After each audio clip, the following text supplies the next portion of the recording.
Les fabricants de produits multiples ou les prestataires de services multiples doivent attribuer leur coût à chaque produit spécifique. Pour ce faire, ils divisent leurs coûts de production en 3 groupes: les coûts directs des matières, les coûts directs du travail et les frais indirects de fabrication. Les coûts directs des matières représentent tout l'argent que votre entreprise dépense en pièces et matières qui répondent à tous les 3 critères suivants. Les coûts se rapportent directement aux produits ou services que vous fabriquez ou vendez, les coûts sont faciles à retracer à un produit ou service spécifique, et les coûts sont suffisamment importants pour ajouter une quantité considérable au coût total. Les coûts directs du travail représentent tout l'argent que votre entreprise dépense en salaire, paie et avantages sociaux pour les employés ou les propriétaires dont le travail répond à tous les critères suivants.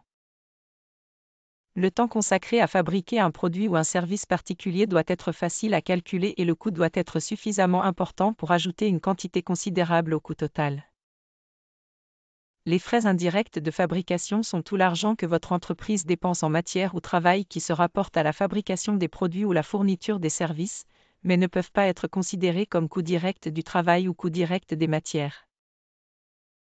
Les coûts indirects du travail sont tout l'argent que votre entreprise dépense en salaire, paie et avantages sociaux pour les employés ou les propriétaires qui sont impliqués dans le processus de la production.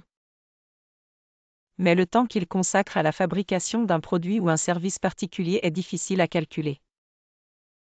Le coût indirect du travail fait partie des frais indirects de fabrication.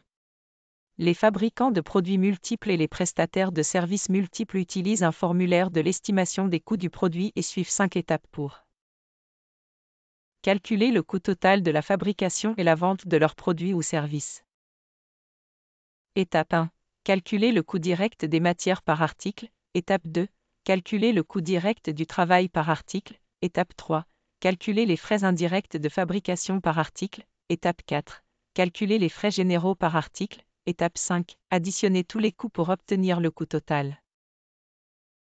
Utilisez un formulaire distinct de l'estimation des coûts du produit pour estimer les coûts de chaque type de produit ou de service.